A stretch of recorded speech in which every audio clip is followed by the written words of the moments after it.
கர்த்தருக்குள் அன்பானவர்களே, அனுதினமும் கிறிஸ்துவுடன் தியான வேளைக்கு உங்களை அன்புடன் அழைக்கிறோம். இன்றைய தியானத்திற்கான வேத வாசிப்பு சங்கீதம் 37ஆம் அதிகாரம் வசனங்கள் 1 முதல் 40 வரை. தியானத்தின் தலைப்பு: முடிவு சமாதானம். நீ உத்தமனை நோக்கி செம்மையானவனை பார்த்திரு, அந்த மனுஷனுடைய முடிவு சமாதானம். சங்கீதம் 37ஆம் அதிகாரம் வசனம் 37. உலகத்திலே பொதுவாக பயபக்தியாய் உத்தமமாய் நடப்பவர்கள் துன்பப்படுவது போலவும், எதை குறித்தும் கரிசனையற்றோரும் அநியாயமான முறையில் வாழ்வோரும் சுகித்திருப்பதையுமே காணக்கூடியதாக உள்ளது. ஆனால் அது உண்மையல்ல. அவர்கள் வெளியில் சுகித்திருப்பது போல தெரிந்தாலும் உள்ளுக்குள்ளே சமாதானமற்றவர்களாய் எதையோ இழந்தது போன்ற உணர்வுடனேயே வாழ்கின்றனர். சிலர் தங்கள் உயர்வை குறித்தே சிந்தித்து தமது வாழ்வை தாமே நாசப்படுத்தி விடுவதும் உண்டு. இந்த 37ஆம் சங்கீதம் முழுவதுமே துன்மார்க்கனுக்கு வரும் அழிவை குறித்தும் நீதிமானுக்கு வரும் உயர்வையும் ஆசீர்வாதங்களை குறித்துமே பேசுகிறது. உத்தமனும் செம்மையானவனும் முடிவு சமாதானமே என்று சொல்லப்படுகிறது. அத்தோடு இங்கு இன்னும் ஒரு காரியத்தையும் சங்கீதக்காரர் குறிப்பிடுகிறார்.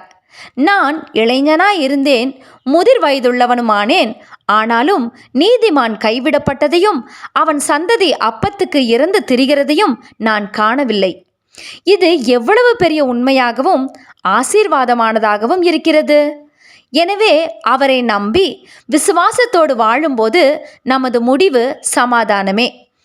எனவே கர்த்தரை நம்புகிறவர்கள் தங்கள் உள்ளத்தில் சமாதானத்தை கொண்டிருப்பதால் உலக கஷ்டங்களை பார்த்து சோர்ந்து போக மாட்டார்கள்.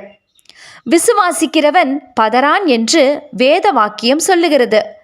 அப்படியானால் கர்த்தரில் விசுவாசம் கொண்டிருப்பவன் சமாதானமாய் இருப்பான். அவன் என் நிலையிலும் பதற்றமடையான். அவன் என் நிலையிலும் சோர்ந்து போக மாட்டான். அவன் கைவிடப்படுவதில்லை. இன்று அநேகர் அதிக பணம், பெயர், புகழ், செல்வாக்கு யாவையும் சம்பாதிக்கவே முற்படுகின்றனர். அப்படி சம்பாதிக்கிற பலரும் கூட சமாதானமின்றி அலைந்து இறுதியில் தற்கொலை செய்து கொள்ளும் அநேக சம்பவங்களை கேட்கிறோம். எத்தனை நடிகர்கள், அரசியல்வாதிகள், பணக்காரர்கள் சமாதானத்தை இழந்ததினால் தங்கள் வாழ்வை முடித்து கொண்டுள்ளனர் தெரியுமா?